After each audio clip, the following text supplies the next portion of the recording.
네, 안녕하세요. 닥터 부자 아빠입니다. 네, 오늘의 주제는요, 강남 재개발 예정지 실투자금 이어 매수해도 괜찮을까라는 주제로 같이 말씀 나눠보겠습니다. 네, 강력한 부동산 규제가 오히려 이제 부자들에게는 그 자산 증식 기회만 제공이 됐다라는 그런 기사인데, 자산가들은 이제 규제 영향을 사실 크게 받지는 않아요. 특히 이제 현금성 자산이 많다 보니까 그렇겠죠. 그래서 현금으로 주택을 내가 하나 더 산다거나 아니면은 양도세가 많이 나오니까 자녀에게 이제 증여를 해버리는 거죠.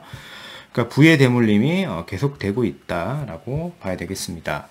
2020년 주택 소유 통계에 따르면은 주택을 두 채 이상 가진 사람은 지난해 232만 명으로 전년보다 3만 6천 명이나 이제 6천여 명이나 증가를 한 거죠. 그래서 역대 최고치를 좀 기록을 했고, 반면에 무주택 가구는 3.5% 늘었어요. 그래서 919만 가구로 2015년 가구 단위 조사 이후 900만 가구를 이제 처음으로 넘긴 겁니다.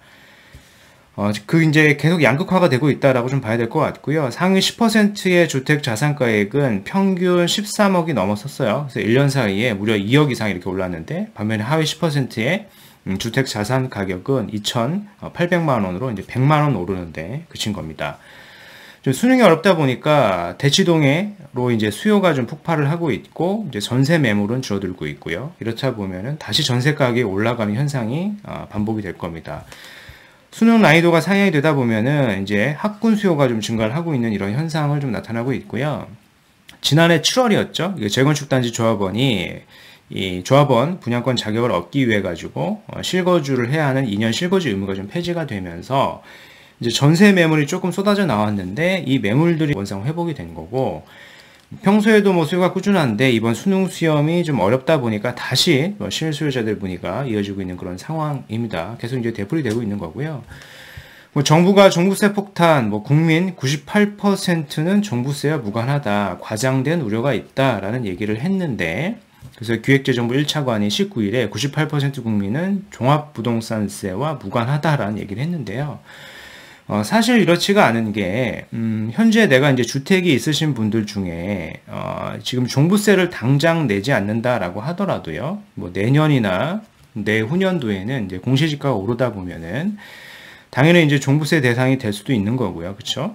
그리고 이제 반면에 주택이 이제 없으신 분들은, 뭐 전세나 월세를 거주하고 계시겠죠. 이런 전세나 이제 월세를 이제 거주하고 계실 텐데, 이 전세나 월세를 제공하시는 분들, 제공해주는 분들이 사실 주택이 있으신 분들이죠. 주택이 있는 분들 중에서 이제 종부세를 내는 분들이니까, 이런 종부세를 내기 위해서는 사실 그냥 본인이 내는 게 아니라 이런 전세 가격을 올린다거나 월세 가격을 올려가지고 이제 종부세를 부담하게 되는 현상이 있다 보니까, 즉 이제 조세 증가 현상이 있다 보니까, 사실상 내가 주택이 있든 뭐 주택이 없든 이런 종합부동산세는 다 나와 연관이 있을 수밖에 없다라는 겁니다. 최말단으로 계속 조세는 전가되는 현상이 있기 때문에 그런 겁니다.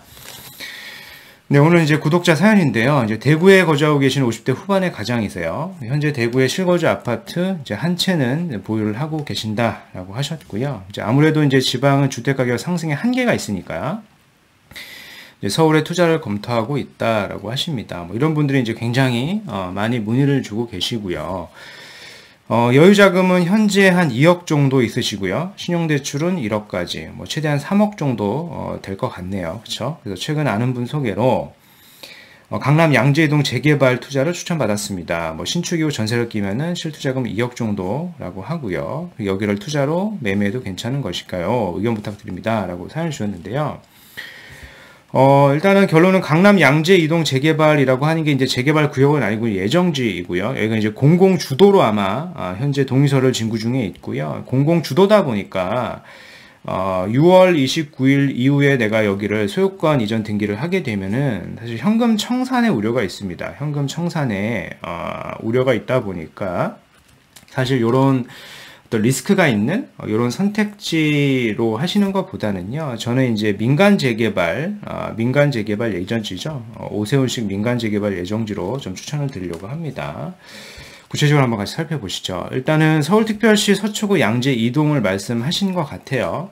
여기가 최근의 상황을 보면은 대청마을에 이어가지고 양재 이동까지 강남으로 옮겨간 공공주도라는 기사인데, 대청마을도 한번 공공주도로 이제 검토를 하다가, 탈락이 됐고요. 탈락이 되고, 최근에는 이제 오세훈식 민간 재개발로 이제 구역을 좀 나눠가지고 현재 추진 중에 있습니다. 즉, 여기는 이제 민간 재개발로 추진 중에 있고, 반면에 이제 양재이동 같은 경우에 이제 공공주도로 추진 움직임이 있는데요. 이제 공공주도로 하게 되는 이유가 양재이동은 참 노후도가 충족이 안 되어 있기 때문에 그렇습니다. 지금 노후도가 이제 20년에 맞춰져 있다 보니까 민간 재개발 기준 이제 30년이잖아요. 그래서 이걸 추진하기 위해서 10년 이상 기다릴 바에는 이제 공공주도로 해가지고 내가 빠르게 재개발 해보겠다라는 취지로 이제 하게 되는 건데, 여기가 이사 대책에 담긴 공공주도 3080 플러스 사업 중에 하나가 되는 겁니다. 그래서 구역을 보면은 총 두 가지의 구역이 있을 거예요. 양재 이동 1구역이 있고요. 358번지에서 이제 391번지 일대입니다. 나머지는 양재 이동 2구역도 있고요. 요런 구역들이 있는데, 이제 문제는 이겁니다. 여기가 이제 6월 29일까지 내가 이제 소유권 이전 등기를 마쳐야지만은 입주권을 받을 수가 있습니다. 즉 6월 29일이 이미 지났잖아요. 이후에 이제 소유권 이전 등기를 마치게 되면은 향후에 여기가 이제 공공복합재개발 사업이 진행이 될 때 현금 청산될 우려가 있습니다. 즉 리스크가 좀 있기 때문에 이런 어떤 리스크가 있는 투자를 하시기보다는 저는 이제 민간 재개발 쪽으로 한번 검토를 하시는 게 더 좋을 것 같다라는 의견을 드리고 싶습니다. 그래서 서울시에서 신속통합기획 재개발 후보지를 이제 공모를 했고 100곳 넘는 곳이 약 102곳이 이제 참여를 했고요. 후보지를 보면 이런 지역들이 있죠. 서초구만 제외하고 서울시에 이제 24개 자치구가 다 신청을 한 겁니다. 구역들을 이렇게 보면은 뭐 많이 신청을 한 데도 있고요. 적게 신청을 한 데도 있는데, 이게 구역을 좀 많이 신청을 한다 그래서 서울시에서 다 지정을 해주지는 않고요. 구별 안배를 하게 됩니다. 그래서 구별로 안배를 해가지고 한 4개에서 한 5개 정도만 해주게 될 것 같아요. 4개에서 5개 정도를 해주는데, 이것도 올해 12월에 한꺼번에 해주는 게 아니라 21년도부터 25년까지 순차적으로 해가지고 해주게 될 겁니다.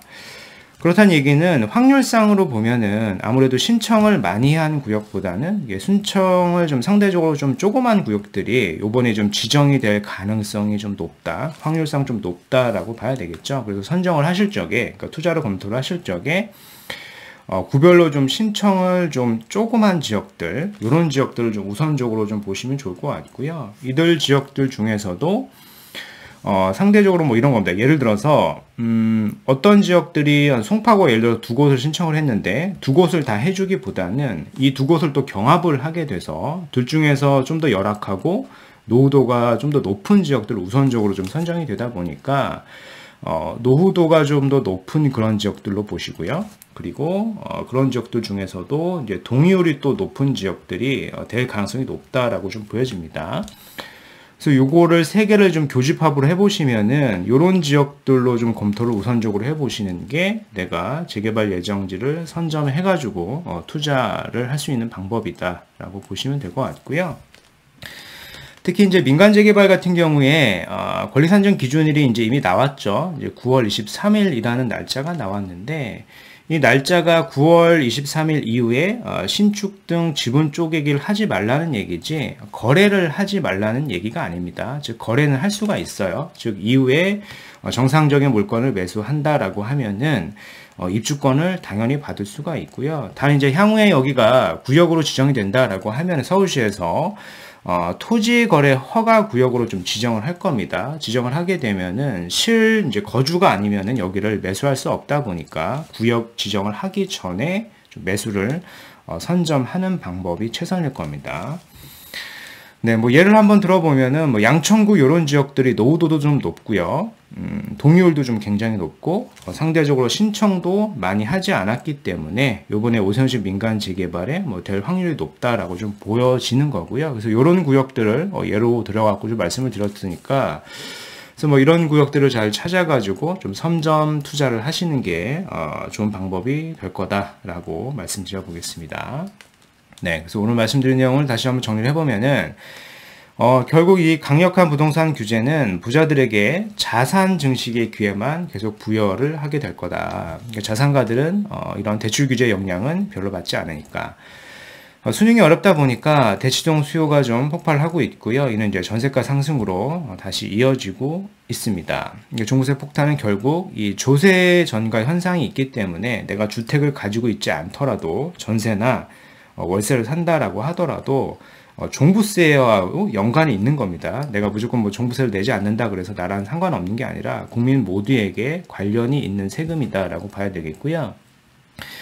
오늘 이제 50대 후반의 지방 거주자인데 2억으로 양재 이동 투자 문의를 주셨습니다. 양재 이동은 이 공공주도 추진 예정 구역이에요. 그렇다 보니까 6월 29일 이후에 소유권 이전 등기를 하게 되면은 현금 청산 우려가 있다 보니까 좀 주의를 하셔야 되고요. 그래서 저는 여기보다는 2억으로 오세훈시 민간 재개발 예정 구역을 우선해서 보시는 게 좋을 것 같고, 그래서 구별 신청 구역이 상대적으로 많은 구역보다는 적은 구역이 확률상 좀 높을 거라고 좀 생각이 되고요. 그런 구역들 중에서도 상대적으로 노후도가 더 높고요. 그리고 주민 동의율이 더 높은 지역들을 매수하시게 되면은 구역 지정될 가능성이 상당히 높을 것이다 라고 말씀을 드려 보겠습니다. 네, 그래서 오늘 준비한 영상은 여기까지이고요. 제 영상이 좀 도움이 되셨으면 구독하기, 좋아요, 알림 설정까지 부탁드리겠습니다. 이상 닥터 부자아빠였습니다. 감사합니다.